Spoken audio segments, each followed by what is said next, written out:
السلام علیکم ویورز، میرا نام ہے عرفان اصغر، آپ دیکھ رہے ہیں میرا یوٹیوب چینل. اور ویورز، آج کل میں اخبار دیکھ رہا تھا تو اس کی جو ہیڈ لائن ہے وہ یہ ہے کہ لوڈ شیڈنگ 2 گھنٹے سے زیادہ نہ ہو. یہ وزیر اعظم شہباز شریف صاحب نے جو ہے یہ کل ایک اس میں جو ہے ایک اسٹیٹمنٹ دیا، ایک بیان دیا کہ بھئی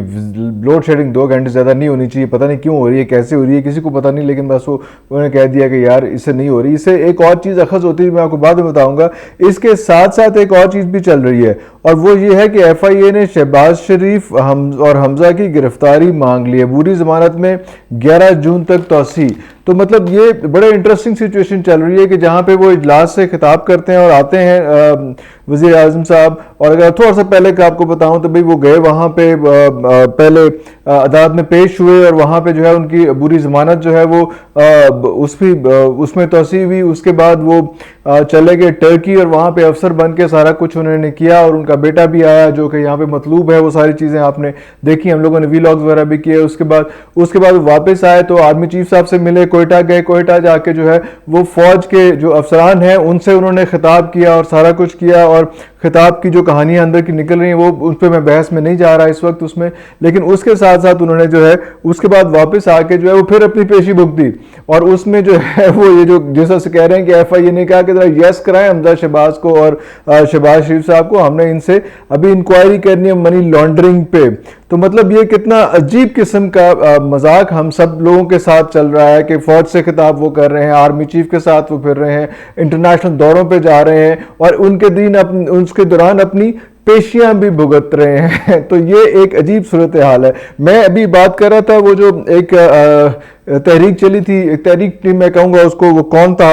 ٹائپ جو چیز تھی اس میں، تو اس میں کافی ساری ڈیولپمنٹس ہوئی ہیں. اور کچھ چینلز نے جو آبویسلی میں کیا کہوں ان چینلز کے بارے میں، انہوں نے وہ کون تھا کا جو ہے وہ کاؤنٹر نیریٹو بھی بنانے کی کوشش کی ہے، لیکن کاؤنٹر نیریٹو کو بہت زیادہ بن نہیں پا رہا. ابھی اس وقت ہو یہ رہا ہے کہ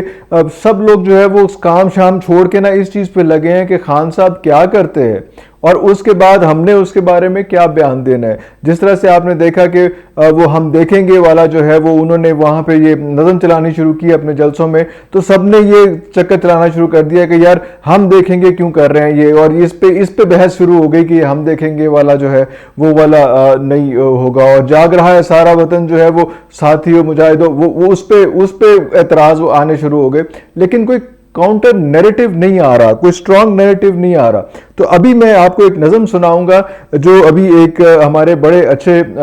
دوست جو ہیں، انہوں نے فرحت عباس شاہ صاحب جو ہیں وہ انہوں نے یہ نظم لکھی ہے، اور میں آپ کو سناتا ہوں. اور وہ بھی کیا خوبصورت انہوں نے نظم لکھی ہے. وہ کہتے ہیں کہ جو رات کو عدالتیں لگا گیا وہ کون تھا، گماشتوں کو تخت پر بٹھا گیا وہ کون تھا، جو قاتلوں کو ڈاکوؤں کو اپنے اختیار سے میرے وطن کے حکمراں بنا گیا وہ کون تھا، وہ جس کے بوٹ سے ہماری راکھ تھی چپک گئی، وہ جو ہمارا آشیاں جلا گیا وہ کون تھا. ایک آخری چراغ تھا تمام شہر میں یہاں، ایک آخری چراغ بھی بجھا گیا وہ کون تھا. میرے عظیم غازیوں پہ مجھ کو فخر ہے بہت، مگر جو آ کے داغ سا لگا گیا وہ کون تھا. ہمارے آنسوؤں سے بھوک بہہ رہی ہے آج کل، وہ کون ہے جو رزق سب کا کھا گیا وہ کون تھا. وہ جس کا نام خوف سے کوئی نہ لے سکا، مگر وہ جس کے بارے صرف یہ کہا گیا وہ کون تھا. یہ فرحت عباس شاہ صاحب کی ابھی نظم ہے، اور اوبیسلی وہ بھی جو ہے وہ بڑی ریبیلین قسم کی شاعری کرتے ہیں، بڑی تنقیدی شاعری کرتے ہیں، لیکن یہ چیز اتنی حسب حال تھی، اتنی ایکوریٹ تھی اور اتنی ٹو دی پوائنٹ تھی کہ میں نے کہا آپ کے ساتھ یہ نظم ضرور شیئر کر لی جائے. تو یہ ساری چیزیں جو ہے یہ کچھ انسٹاپیبل سی ہوتی جا رہی ہیں. ابھی جس طرح سے خان صاحب نے جو ہے اپنا وزٹ کیا ہے ادھر اسلام آباد واپس آ گئے ہیں، اور بنی گالہ میں ایکسپیکٹڈ تھا کہ وہ شاید KPK ہاؤس میں ٹھہریں گے، لیکن وہ بنی گالہ گئے ہیں اور وہاں پہ جا کے انہوں نے جو اپنی کور کمیٹی کا اجلاس کر رہے ہیں، اور وہ پلان شاید یہ لگ رہا ہے کہ جس قسم کی حرکتیں، جس قسم کی چیزیں ابھی یہ گورنمنٹ کر رہی ہے، جو صورتحال ہے، جیسا مفتاح اسماعیل صاحب کہہ رہے ہیں کہ ابھی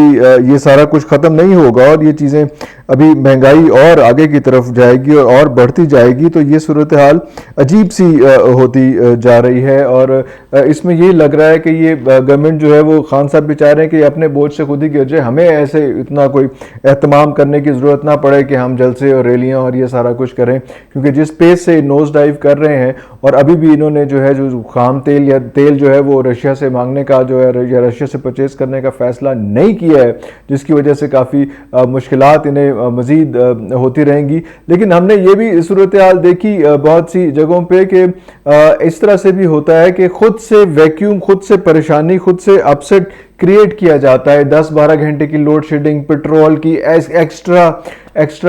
اماؤنٹ اس میں، اس کے بعد جو انفلیشن آتا ہے، سارا کچھ آتا ہے، سب کچھ کر کے اس کے بعد ایک دم یہ کہا جاتا ہے، کیونکہ خود سے مجھے لگتا ہے خود سے کریٹ کی جاتی ہیں چیزیں، اور اس کے بعد کہا جاتا ہے کہ اوہ یہ ہم ہی ہیں جو سنبھال سکتے ہیں، اور یہ دیکھو ہم سنبھال لیتے ہیں۔ تو اس انفلیشن میں جو اپنی مرضی سے اتنا ڈیٹیریٹ کیا ہوتا ہے قوم کو، اس میں سے پھر اگر آپ 50% بھی واپس لے آئیں، ریکور کر لیں، تو وہ کہا جاتا ہے کہ واہ واہ واہ واہ، دے ور دا سیویئرز، یہی تو بچا سکتے تھے، کوئی اور نہیں بچا سکتا تھا۔ تو ہمیں کوئی اس قسم کی صورتحال بھی لگ رہی ہے کہ ویکیوم کریٹ کیا جا رہا ہے تاکہ یہ سارا کچھ جو ہے تھوپا جائے خان صاحب کے اوپر کہ یار تم لوگ جو ہے وہ پارٹی، وہ لوگ، وہ سب لوگ خراب کر رہے تھے، غلط کر رہے تھے، بیکار لوگ تھے اس میں، اور یہ دیکھو ملک کو کہاں تک پہنچا دی، جہاں کہ ملک ابھی وہاں تک پہنچا نہیں تھا، ملک یہیں پہ پہنچ رہا ہے۔ لیکن اس کے بعد جو ہے وہ بالکل باٹم پہ پہنچا کے یا نیگیٹو پہ کر کے پھر ہلکا سا بھی اٹھا لیں گے تو وہ کہیں گے کہ یار دیکھو یہی لوگ ہیں جو ملک کو بچا سکتے ہیں اس میں۔ جس طرح سے اگر آپ یہ کہہ رہے ہیں کہ آپ نے ایک مثال چھوٹی سی دے دوں کہ ابھی جو ہے وہ 60 روپے مزید مہنگا ہو چکا ہے، اور ابھی کہہ رہے ہیں کہ 15 تاریخ کو مزید مہنگا ہونا ہے 30 روپے، تو وہ 270 روپے تک جب پیٹرول پہنچ جائے گا ایک آدھے مہینے کے بعد، اس کے بعد 270 روپے میں سے جو ہے وہ 30 روپے کا ریلیف دے کے جو ہے وہ آپ دوبارہ جو ہے وہ 240 روپے کے اوپر لے آئیں گے اور کہیں گے دیکھا اس کو ہم نے جو ہے وہ ریلیف دے دیا، ہم نے یہ کر دیا، ہم نے وہ کر دیا، ہم ہی قوم کے سیویئرز ہیں۔ لیکن صورتحال بہت تیزی سے جو ہے وہ ہاتھوں سے نکل رہی ہے، اور یہاں تک صورتحال پہنچ گئی ہے کہ اب جو ہے وہ گرینڈ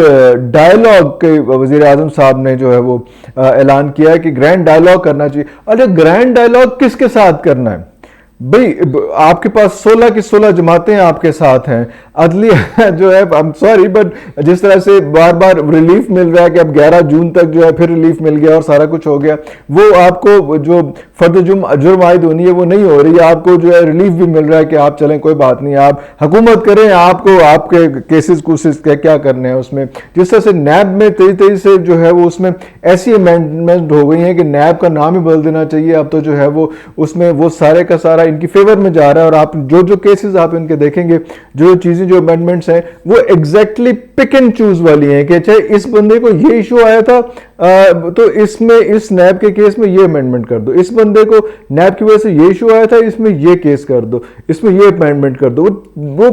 اس طرح کی ایک پوائنٹ کی جو ہے وہ امینڈمنٹ کی کہ کوئی بندہ کسی بھی طرح کسی بھی سچویشن میں نیب کے ہتھے نہ چڑھ سکے، کوئی اکاؤنٹیبلٹی، کوئی چیک اینڈ بیلنس، کوئی ایسی چیز نہ ہو سکے۔ میں یہ کہہ رہا تھا کہ گرینڈ ڈائیلاگ کی جو بات ہو رہی، گرینڈ ڈائیلاگ کس کے ساتھ کرنا ہے یار بھئی؟ یہ تو جو ہے یہ تو اس قابل نہیں نا، خان صاحب تو اس قابل نہیں کہ ان کے ساتھ کام کیا جائے، انہوں نے تو شور مچا کے اس نہج پہ پہنچا دیا ہے جس کا آج کل آپ جو ہے ڈرم بیٹ کر رہے ہیں، ہر بندہ آ کے کرتا ہے کہ جناب یہ خان نے کر دیا، ہم نے تو کچھ نہیں کیا، خان نے کر دیا، خان نے کر دیا، خان نے کر دیا۔ ان سے ڈائیلاگ کیوں کرنا چاہ رہے ہیں آپ؟ ان سے ڈائیلاگ کریں جو مقتدر حلقے ہیں، ان سے ڈائیلاگ کیوں نہیں کرتے؟ وہ تو آپ کے ساتھ، ان کا تو کوئی مسئلہ نہیں ہے، تو کیوں ڈائیلاگ اناؤنس کر رہے ہیں؟ کیوں ہیلپ مانگ رہے ہیں؟ کیوں اکٹھے بیٹھ رہے ہیں؟ کیوں گھٹنے ٹیک رہے ہیں؟ کیوں یہ بات کر رہے ہیں کہ ہمیں ڈائیلاگ کرنا چاہیے؟ اور ڈائیلاگ کرنا ہے، سارے بندے تو آپ کے ساتھ بیٹھے ہیں، اور کرو ڈائیلاگ جس قسم کا مرضی کرنا ہے، کیا کرنا ہے، لیکن کوئی ریلیف تو دے دو یار، ہماری جان تو چھوڑ دو کسی طرح سے، اس مہنگائی سے، اس ساری چیزوں سے اس میں۔ لیکن اس سے میرا خیال ہے اس پہ کوئی ایسا اس طرف کوئی نہیں آئے گا، اور یہ کہیں گے کہ ڈائیلاگ کرنا چاہیے۔ اور بھائی کس نے روکا ڈائیلاگ کرنے سے؟ اور ڈائیلاگ کس نے کرنا ہے؟ جن کے ساتھ بیٹھنا نہیں چاہ رہے، جیسے رانا ثناء اللہ آپ کا اندر کا بندہ جو آج کل آپ کا ہنک ہے، آج